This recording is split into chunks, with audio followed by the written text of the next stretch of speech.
Neuvième article de notre credo, je crois à la Sainte Église catholique, à la communion des saints. Deux parties, nous avions dit au tout début, deux aspects différents d'une même vérité, l'Église. L'Église hiérarchie, ici-bas, qui a pour but l'Église invisible ou mystique, la communion des saints. Une société qui prend les âmes, quand elles s'incorporent à elle par le baptême, et qui finalement mettent les âmes en communion avec tous les saints. Je crois à la communion des saints. Qu'est-ce donc que ce dogme de la communion des saints ? Que signifie la communion des saints ? Eh bien, cela signifie la communication des biens spirituels entre les membres de l'Église. C'est-à-dire qu'on n'exprime pas autre chose que le bien commun qui circule entre les différents membres de l'Église. La communion des saints manifeste finalement, on ne peut mieux, que l'Église est une véritable famille dans laquelle circule non pas le sang, puisque ce qui définit une famille, vous voyez, c'est le sang, mais dans laquelle circulent de véritables biens qui unissent les membres les uns aux autres, biens qui rejaillissent des membres les uns sur les autres. Alors, quels sont les membres de l'Église ? Qu'est-ce que cela veut dire, finalement, appartenir à l'Église ou être saint, parce que c'est cela, communion des saints, c'est l'union qui existe entre les saints. Eh bien, les saints, ce sont ceux qui sont en union avec notre Seigneur Jésus-Christ. C'est cela, les saints. Et cela nous amène à distinguer les trois états de l'Église, les trois aspects de l'Église communion des saints, et non pas de l'Église hiérarchique. Les trois aspects sont l'Église militante, ce sont les saints qui sont sur terre, et c'est l'Église hiérarchie. Ce sont les âmes des fidèles qui appartiennent à l'Église et qui sont en état de grâce. C'est l'Église militante parce qu'ils sont sur terre pour se battre contre le péché, contre le monde, contre la concupiscence, contre le diable. C'est une véritable lutte, comme dit le saint homme Job dans l'Ancien Testament. La vie de l'homme sur terre est un combat. L'Église militante. Deuxième aspect, deuxième état de l'Église, c'est l'Église souffrante. Ce sont les saints qui sont au purgatoire. Oui, ces âmes sont saintes parce qu'elles sont déjà jugées par Dieu. Elles sont jugées aptes à aller au ciel, mais elles doivent encore être purifiées. C'est la raison pour laquelle elles sont au purgatoire.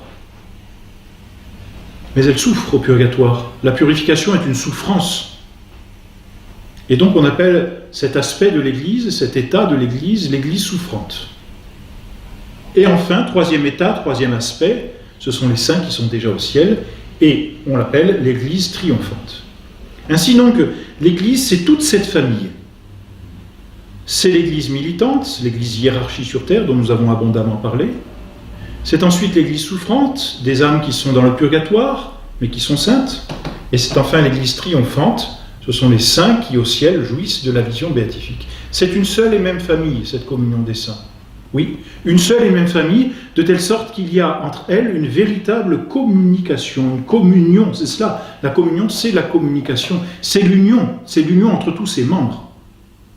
Cette union, qu'est-ce que c'est ? C'est la communauté de biens, c'est un patrimoine, c'est un héritage. Et en quoi consiste ce patrimoine, cet héritage, ces biens ? Quels sont-ils ? Eh bien, ce sont d'abord les mérites de notre Seigneur Jésus-Christ, le Saint par excellence, qui sur la croix a mérité de façon abondante et surabondante pour toutes les âmes. Ce sont les mérites de la très sainte Vierge Marie.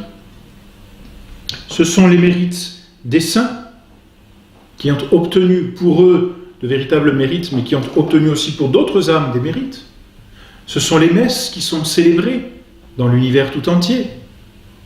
Ce sont les prières, ce sont les bonnes œuvres des âmes qui sont sur la terre.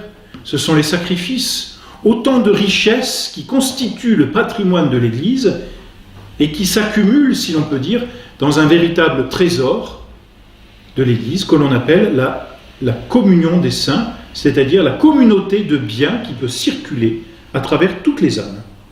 Richesse inestimable et surabondante, en ce sens qu'il n'y en a plus qu'il ne faut pour enrichir les âmes et leur permettre d'aller au ciel.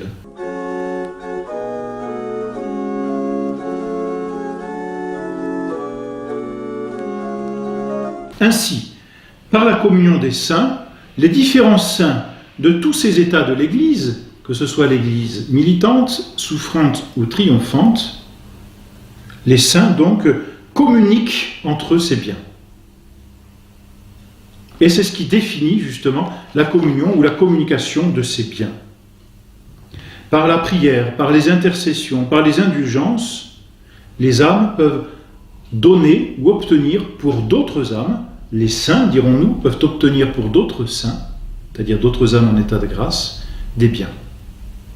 Par exemple, une personne qui prie sur la terre, une personne qui se sanctifie, une personne qui fait une œuvre difficile ou un sacrifice, obtient un mérite pour elle-même et obtient aussi des grâces pour d'autres personnes. Quelqu'un qui prie par exemple pour ses parents obtient des grâces pour ses parents.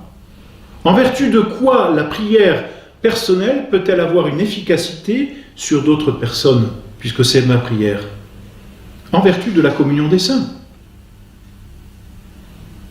Lorsqu'une personne sur la terre prie un saint du ciel, elle procure à ce saint une gloire, communion des saints.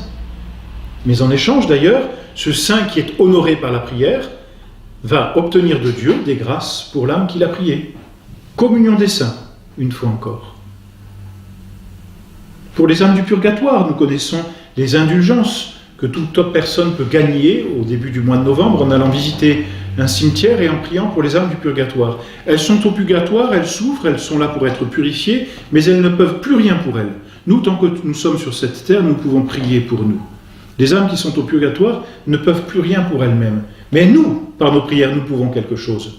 Nous prions et Dieu obtient d'adoucir leur peine, ou peut-être même de l'effacer complètement et de délivrer l'âme du purgatoire.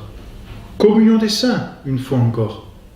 Par cette communion, il y a donc une circulation, voyez-vous, de biens spirituels entre les différents membres de l'Église, militante, souffrante et triomphante. Alors c'est un dogme qui est extrêmement rassurant pour nous, surtout en des temps troublés. Et cela manifeste encore plus, et peut-être mieux, l'unité de l'Église. Celui qui prie les saints, celui qui vit comme les saints ont vécu, celui-là, justement, manifeste l'unité de l'Église et rentre en communion avec ses saints pour en obtenir de grandes grâces. Malheureusement, il y a des âmes qui ne peuvent pas participer à cette communion des saints.